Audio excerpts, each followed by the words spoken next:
This technology can turn any surface into a power plant. MIT engineers have made a groundbreaking advancement in the field of solar technology. They've developed an ultralight fabric solar cell that can transform virtually any surface into a power source. Calling these solar cells innovative would be an understatement. They're revolutionary. Much thinner than a human hair, yet they're robust and efficient. These cells are a mere 1/100th the weight of conventional solar panels. Yet they generate 18 times more power per kilogram, all thanks to semiconducting inks and scalable printing processes. Glued to a strong, lightweight fabric, these cells are easy to install on any fixed surface. This creates endless possibilities, from wearable power fabrics to rapid deployment in remote locations during emergencies. Think of integrating them onto boat sails for power at sea, or sticking them onto tents used in disaster recovery operations. They could even be applied to drone wings, extending their flight range. This technology is not just about generating power.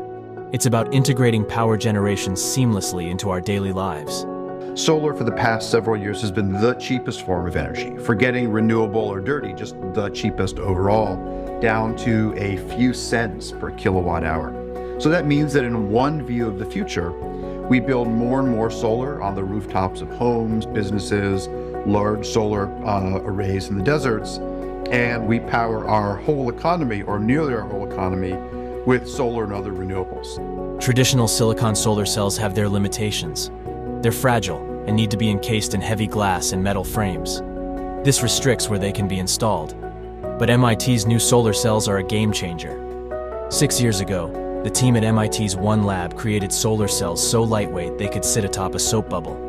However, those cells were made using complex processes that were expensive and hard to scale. The new generation of solar cells is entirely printable. They're made using nanomaterials in the form of electronic inks. The team uses a slot die coater to deposit layers of these materials onto a substrate that's only 3 microns thick. Then, using screen printing, an electrode is added to complete the solar module. The result?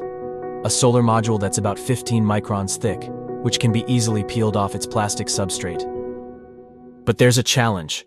These ultra-thin solar modules are delicate. They can tear easily, making them hard to deploy. The solution? Fabrics. The MIT team identified fabrics as the perfect substrate for these cells. They found Dyneema, a composite fabric weighing only 13 grams per square meter. This fabric is incredibly strong. In fact, its fibers were used as ropes to lift a sunken cruise ship from the Mediterranean Sea.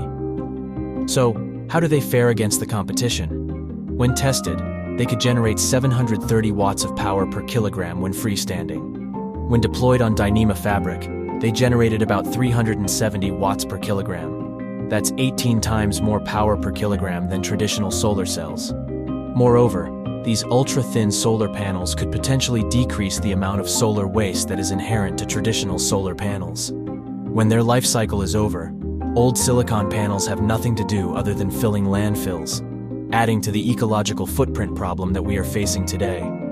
We are expecting to see kind of 2 waves of panel waste coming. So the first wave should be about 2030. And then there's a huge wave that's expected to hit about 2050. And so I do know with that wave in 2050, the global estimate of PV waste is 78 million tons of panel waste. Durability is another strong suit of these cells. Tests showed that even after rolling and unrolling a fabric solar panel over 500 times, the cells retained more than 90% of their initial power generation capabilities. The future of solar technology looks bright, thanks to innovations like these.